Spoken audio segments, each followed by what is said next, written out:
네, 손여로의 열혈 함께하겠습니다. 퍼스트 프라임 리서치 손여로 팀장 나오셨습니다. 어서 오세요. 안녕하십니까. 네, 주말 잘 보내셨나요? 주말 잘 보냈지만 시장 걱정에 시간만 보낸 것 같습니다. 다들 이렇게 똑같이 대답을 해주시네요. 진짜 시장이 너무 그렇게 막 잘 가지 못하고 특히 다른 증시 대비해서 국내 증시가 원체 소외받고 있잖아요. 지난 금요일에 이제 한국은행 금통위에서 전격적으로 금리 인하 단행이 됐음에도 불구하고 힘이 없더라고요. 시장 어떻게 봐야 될까요? 네, 그렇습니다. 투자를 하신 분들 아무리 국내 주식에 국한된 투자를 하신다고 하더라도 이 경제 지표를 우리나라 것만 보진 않으실 거란 말이죠. 미국이나 중국, 일본 등을 봤을 때 확실하게 영향력은 우리나라 경제 지표보다는 미국이나 중국, 일본 등의 경제 지표가 컸었습니다. 그러면서도 저도 우리나라 사람이기 때문에 이제 우리나라의 기준금리가 인하가 됐을 때 조금 탄력이 있기를 바랬어요. 근데 뭐 중요도는 역시 미국이 가장 높다라고 보고 있고, 저는 좀 이제 경제 지표가 외면을 받았다라고 좀 판단합니다. 이제 뭐 소문단 장치에 먹을 게 없었다라는 표현보다는 기대를 하지 않았는데 뭐 기대를 주려고 발버둥을 쳤었는데 아무도 기대를 주지 않았다라고 판단합니다. 그래서 앞에서도 이제 조 부장님께서 말씀 주셨지만 기관 같은 경우는 기준금리 인하에 따라서 저가 매수를 넣는다라고 하겠지만 전반적인 시장의 방향은 외국인이 잡고 있다라고 판단합니다. 그래서 이 삼성전자를 올해 상반기에 매수했던 외국인 투자가들의 매도세가 아직 좀 남았고, 보통 제가 저번에 한 서두쯤에 말씀을 드렸는데 이 삼성전자 외국인 보유 비중이 물론 올해 상반기보다 아래 가격대에 있음에도 불구하고 외국인의 보유 비중은 매도할 금액이 좀 남았다라고 판단합니다. 그다음에 외국인과 기관의 특징은 그들의 손실이든 이익이든 간에 매도하는 게 거리낌이 없다라는 것이죠. 이런 부분들은 조금 아쉽다라고 하더라도 반도체를 제한 다른 섹터들은 우리가 그나마 뭐 단기 관점이라든가 수익 관점으로도 매매할 관점이 있고, 뭐 제약바이오라든가 뭐 조선이라든가 방산이라든가 이런 우리가 반도체는 조금 소외받더라도 반격할 수 있는 섹터는 분명히 있으니까 그쪽 섹터 위주로 좀 지켜보시는 게 좋을 것 같습니다. 알겠습니다. 자, 지금 자리에서 특징주 그 안에 또 시장에 힌트가 있을까요? 하나씩 체크해 보도록 하겠습니다. 먼저 첫 번째로는 금요일에 진짜 핫했던 테마 그 안에서 웅진 싱크빅 가져와 봤습니다. 자, 웅진 싱크빅이 17%의 급등을 보였는데 장중에는 더 좋았거든요. 26% 강하게 올라갔다가 17% 상승 마감됐습니다. 한강 작가 이제 노벨 문학상 수상했다라는 그 소식 전해지면서 관련주들이 날아갔잖아요. 그 안에 웅진 싱크빅이 있던데 출판주는 아니죠? 일단 교육주다라고 보시면 좋을 것 교육주 같고요. 다 좋더라고요. 출판사업도 영위를 하고 있습니다. 제가 특징주로 꼽아드렸는데 첫 번째 특징주로 꼽아드렸기 때문에 단기적인 관점으로 봐야 되는구나라고 생각하시면 좋을 것 같습니다. 저 역시도 우리 시청자분들께 수익을 가져다 줄 수 있는 섹터이고 네. 매매 관점으로 보기 좋은 섹터이기 때문에 소개를 해드리는 거지, 저는 정치적인 중립이기 때문에 우리가 정말 생각도 못했던 이슈가 나왔을 때는 이제 그 이슈에 대해서는 마냥 긍정적으로 보다가 네. 부정적인 뷰가 나오죠. 근데 이 부정적인 뷰가 실적적인 부분도 있고 정치적인 부분도 있기 때문에 전 정치적인 중립적인 부분에서 실적보다는 수급 관점으로 보는 게 좋다라고 판단합니다. 그래서 이 웅진 시크빅 같은 경우는 출판 및 교육 서비스 사업을 영위를 하고 있고 통합형 학원 관리 플랫폼 사업을 영위를 하고 있는데, 보통 이런 이 한강 작가가 이제 노벨 문학상을 수상했다는 뉴스가 나오면서 관련 종목들이 강세를 보이고, 그 관련 종목들이 2시간에서 3시간 정도 강세를 보인 다음에 그 뒤를 쫓을 수 있는 종목들, 그 뒤를 쫓을 수 있는 종목의 어떤 충분 조건 같은 경우 실제 연관 여부가 있냐라는 것인데, 제가 한번 실적을 한번 따져봤거든요. 제가 그 출판사를 들어가 보니까 이 책들이 보통 약 8,000원에서 9,000원에 판매가 되더라고요. 네. 그다음에 지금 이 뉴스가 나오면서 약 13만 부가 팔렸다고 합니다. 그러면은 13만 부가 한 권당 10,000원이라고 책정을 했을 때 약 130억 정도 매출 나올 수 있거든요. 네. 근데 130억 매출이라는 것도 사실 우리가 반도체랑 2차 전지랑 제약바이오를 봤을 때는 그렇게 큰 매출 비중도 아니고, 이 큰 매출 비중이 출판사들이 다 가져가는 게 아니고 유통사도 있고 그렇죠. 출판사도 있고 이제 작가분들께 주는 인지세를 있기 때문에 내가 이 뉴스가 나왔을 때 밸류에이션을 접근을 해봤을 때는 그렇게 크게 기대하기 어려울 것 같다라고 보고 있고요. 그다음 확실하게 이 세계에서도 글로벌적으로도 팔리겠지만 글로벌적들은 사실 책보다는 이북을 통해 볼 수가 있습니다. 그래서 국내에서는 아까 우리 부장님이나 다른 분들도 계시다시피 이제 책방에서 책을 살 수도 있고 아니면 중고 책방도 매진을 하는데 우리가 생각할 수 있는 매출은 약 200억대가 안 넘는 수준이고 이북이라고 했을 때는 이북 가격은 한 3,500원, 4,000원 정도 되더라고요. 그래서 이북까지 했을 때도 우리가 몇천억 단위 이 정도는 실적을 기대하기는 어려우니까 단기 매매 관점으로 보는 게 맞다라고 판단하고 있고요. 예스24나 예림당 이런 종목들 이미 점상을 갔기 때문에 접근하기 어렵다라고 판단되고 있고 유통이라든가 교육이라든가 웹툰 쪽에서 실제 연관성을 갖고 있는 종목을 봐야 된다라고 판단되고 있는데 DNC 비디오 같은 경우 제가 예전에 소개를 드린 종목이고 그 종목들을 제외했을 때는 웅진과 웅진 시크빅을 봐야 되는데 웅진 같은 경우 시가총액이 1,000억이 안 되고 웅진 시크빅 같은 경우 시가총액이 2,000억이 넘기 때문에 웅진 시크빅을 보는 게 상대적으로 안전할 것 같다 이렇게 보고 있고요. 네. 웅진 같은 경우가 출판사 창비의 지분을 보유하고 있습니다. 지분을 한 55% 정도 보유하고 있더라고요. 그다음에 웅진 시크빅 같은 경우는 2분기 흑자 전환된 다음에 3분기까지도 흑자 전환에 유지하고 있는 모습입니다. 그다음에 향후 리포트를 보니까 에듀테크 스쿨과 MOU 체결 통해서 하반기 실적 향상 기대감이 있다라고 판단하고 있고요. 21선과 61선을 돌파하면서 장대 양봉 나왔다가 윗꼬리가 달려 있습니다. 윗꼬리가 달려 있는 가운데 51선은 지지해 주는 모습이고 기관의 순 매수세가 확인되고 있기 때문에 눌림목 공략을 한 다음에 단기적인 관점으로 접근해 볼 수 있는 종목으로 보인다. 그렇게 말씀을 드리도록 하겠습니다. 그러니까 모멘텀 플레이에 의해서 움직일 수 있는 종목 그 안에서 웅진 싱크빅을 픽해 주신 거고요. 단기적인 관점에서만 접근 가능하다. 좀 발빠른 대응이 정말 중요할 것 같은데 원체 많이 올랐잖아요. 그럼 목표가 어디로 설정해 주실 거예요? 네, 어제 정규장 끝나고 나서 시간의 단일가 봤는데 어제 종가 대비해서 크게 흔들리지 않는 모습입니다. 그래서 2,040원부터 마이너스 4% 구간까지 분할 매수 해보시면 좋을 것 같고요. 제 손절가는 1,900원 짧게 잡아드리고 1차 목표가는 2,250원 잡고서 3거래일 이내 매매 마무리해 보시면 좋을 것 같습니다. 네. 2,250원, 손절가는 1,900원으로 상단과 하단 가격 체크하시면서 좀 기민한 대응이 필요하겠습니다. 두 번째 특징주로 넘어가 볼게요. 두 번째도 금요일에 잘 갔던 종목 챙겨와 봤는데 HPSP 반도체 장비의 대표 주자죠. 8%의 강한 상승으로 마무리가 됐습니다. 33,200원 돌파가 됐는데요. HPSP 테슬라 로보택시 관련주로도 볼 수 있는 거예요? 네, 저는 일단 이 비중이 한 70% 정도 된다라고 판단하고 있고 HPSP가 이제 고압수소 어닝 반도체 장비를 제조를 하고 있기 때문에 보통 엔비디아, SK하이닉스, 한미반도체 밸류체인으로 보시는 분 계십니다. 그래서 금요일 날 나왔던 뉴스가 두 가지죠.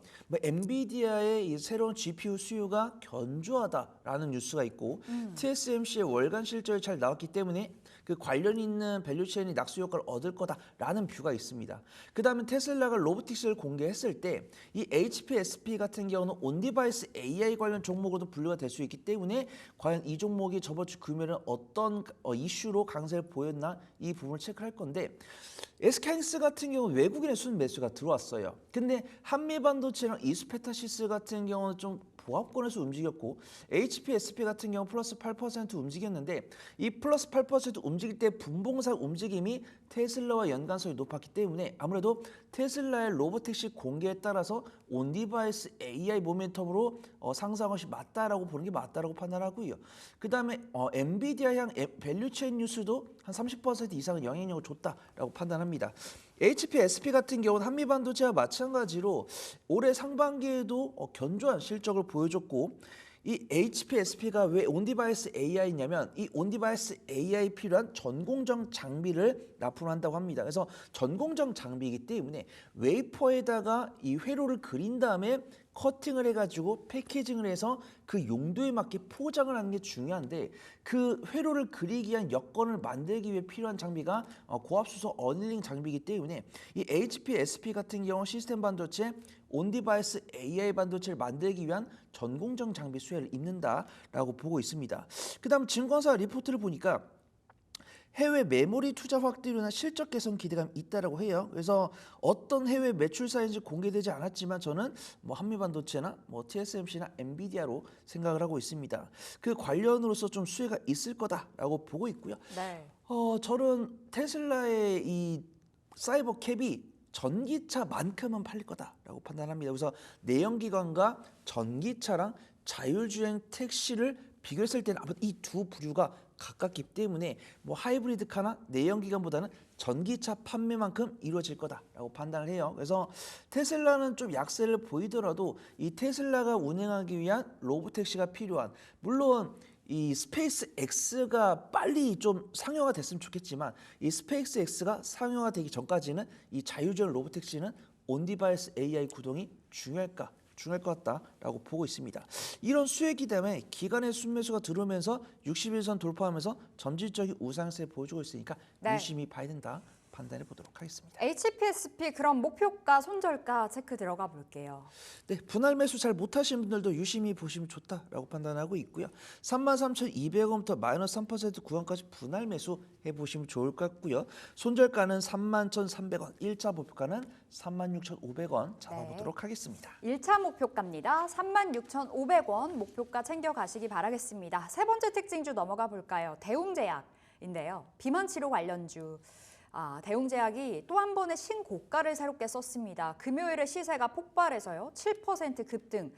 장중에 이제 계속해서 시세 확장하면서 종가가 고가에 걸려 있거든요. 16만 1,100원까지 올라섰는데 어디까지 봐야 될지도 궁금하고, 일단 위고비 상륙이 내일이잖아요. 그러니까 오늘이 D-1인데 이거 세론 대비해야 되는 거 아니에요? 세론 대비해 봐야 된다라고 판단하고 있지만 수급이 너무 좋아서 세론이 안 될지도 모르겠다라고 판단합니다. 그래서 상륙 이 시점이라는 게 우리가 이미 저번 주랑 저저번 주도 알았기 때문에 영향력 크지 않을 것 같다라고 판단되고 더 있고요. 좋았죠.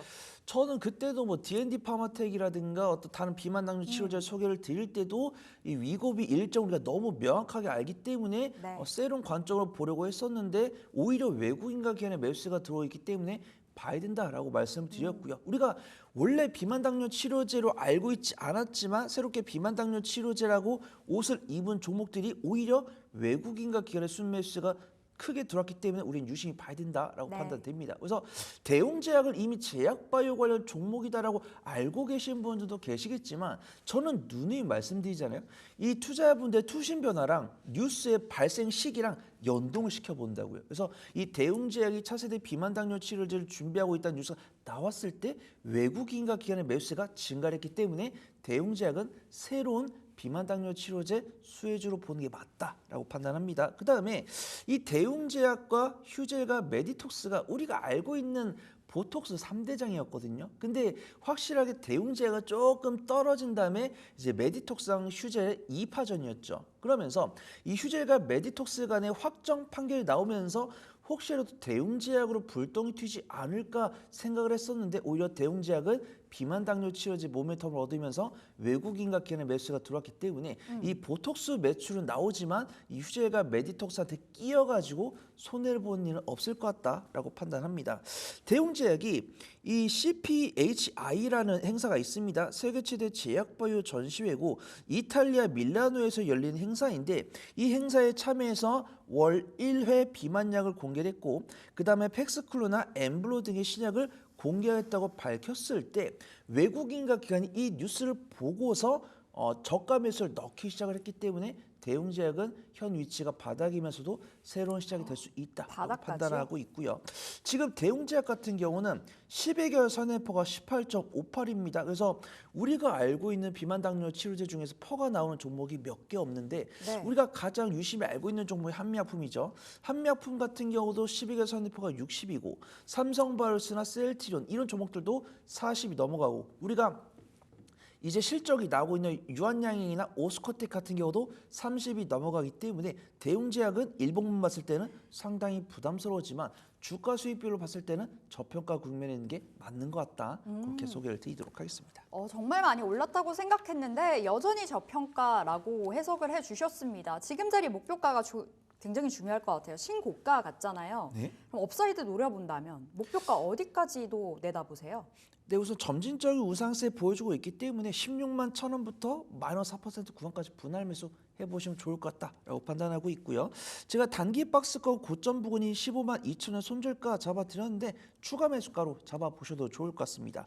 1차 목표가는 17만 7천원 잡고서 나의 수익 대비 이제 5% 단위로 자르면서 분할 매도 해보시면 좋을 것 같습니다. 네, 17만 7천 원 여러분 목표가 더 올려보도록 하겠습니다. 대웅제약 세 번째 특징주로 챙겨가시면 되겠고요. 오늘장 한마디 받아보겠습니다. 네, 오늘장 긴급 전략에 드라마의 아내의 유혹 보시면은 OST가 이렇습니다. 왜 나는 너를 만나서라는 가사가 이제 시작되죠. 오늘 노래 하시기로 하셨죠? 노래 했잖아요. 네. 여기서 나는 투자자 우리고 너는 삼성전자라고 볼 수 있습니다. 저번 주 금요일부터 삼성전자 말씀을 드리고 있는데 어떤 밸류에이션이나 뭐 저 PBR 이런 것들로는 의심할 바가 없습니다. 근데 우리가 가장 중요한 거는 보유 기간을 줄이면서 수익을 내는 거잖아요. 근데 이 보유 기간을 줄이면서 수익을 내기 위해서는 이 삼성전자가 앞으로 보여줄 수 있는 성장 모멘텀과 외국인과 기관의 수급을 봐야 되는데 그런 것들이 개선되지 않는 모습입니다. 삼성전자 실적을 발표한 게 2주 전인데 그 시점 이후로 HBM 관련해서 어떤 입장을 내놓고 있지 않고 이재용 회장도 귀국하시면서 기자분들이 이야기를 했는데 이야기를 안 했다라고 합니다. 그래서 이 삼성전자 HBM3E 8단과 12단 관련해서 콜테스트 통과하고 있는 게 통과를 하면서 엔비디아로 수주를 받았을 때 저는 긍정적으로 말씀을 드릴 수 있을 것 같고 이 뉴스가 나오기 전에 외국인과 기관의 저가 매수가 들어오는 것을 확인하셔야 그때 우리는 삼성전자에 대해서 긍정적으로 말씀을 드릴 수 있을 것 같다. 그렇게 말씀을 드리도록 하겠습니다. 알겠습니다. 오늘도 삼성전자 이야기 들어봤고 오늘장 전략이 뭐라고요? 왜 나는 너를 만나서였습니다. 네, 알겠습니다. 아니 헤어스타일도 오늘 굉장히 멋지다는 평을 많이 듣고 계시네요. 요즘 감사합니다. 계속해서 좀 미남으로 거듭나고 계시는 것 같은데 예, 앞으로도 힘 써주시기 바라겠고요. 오늘의 열혈주를 받아볼 시간입니다. 최근에 흐름이 굉장히 좋아요. 주시는 열혈주요. 오늘은 어떤 종목 준비해 오셨어요? 네, 많은 분들께서 잘 모르고 있다기보다는 많이 까먹은 SY 스틸텍을 좀 소개를 드리려고 하는데요. 우크라이나 재건 관련 수혜가 될 수 있는데 네. 우크라이나 재건 모멘텀이 붙은 게 굉장히 재밌습니다. 앞에서 이 다산 네트워크스 이야기를 하셨잖아요. 예. 그래서 이 다산 네트워크스를 잘 보니까 이 온라인 2부 유통 사업을 하고 있는 리디북스의 지분을 다산 네트워크스가 갖고 있어가지고 그 종목들이 강세를 보이다 보니까 우크라이나 재건 관련은 좀 온기가 온 것이 아닌가 판단됩니다. 이 SY 스틸텍 같은 경우는 데크플레이트 제조 판매업을 영위하고 있어서 이 데크플레이트는 건물을 지을 때 바닥을 다진 다음에 이제 시멘트로 공구리를 한다고 하죠. 이 공구리 할 때 우리가 보통 나무 판때기를 댔었는데 이 나무 판때기를 대체하는 물품을 데크플레이트라고 합니다. 그래서 우크라이나 재건 관련 종목이다라고 볼 수 있고요. 지금 솔직히 이 우크라이나 재건 관련 종목들의 탄력은 트럼프 대선 후보의 지지율이 올라갈 때 강합니다. 그래서 네. 지금은 다시 5대5 관점으로 왔지만 저번 주 금요일에는 트럼프 대선 후보가 해리스 대선 후보와 지지율이 약 10% 넘었어요. 그러다 보니까 이 우크라이나 재건을 유심히 보고 있었는데 이 다산 네트워크스가 이 한강작과 관련 모멘텀으로 강세를 보이다 보니까 우크라이나 재건 관련 종목들로 낙수효과가 온 겁니다. 근데 이 우크라이나 재건은 사실상 해리스 후보가 대통령이 되든 트럼프 후보가 대통령이 되든 간에 반드시 수혜를 입을 수 있는 섹터인데 누가 대통령이 되냐에 따라서 수혜 시점이 누가 먼저 다가오냐 이 부분을 들 수 있습니다.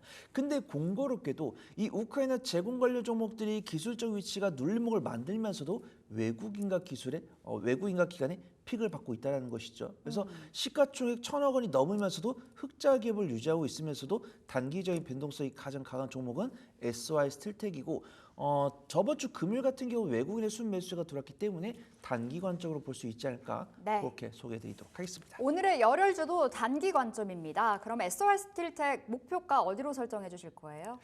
네, 매수가는 제가 4,425원에서 마이너스 3% 구간까지 분할 매수해 보시면 좋을 것 같고요. 손절가는 4,250원, 1차 목표가는 5,000원 잡아보도록 하겠습니다. 알겠습니다. 5,000원 그리고 하단은 4,250원으로 체크해 보시면 되겠습니다. 자, 손여루의 열혈 여기서 보내드릴게요. 말씀 고맙습니다.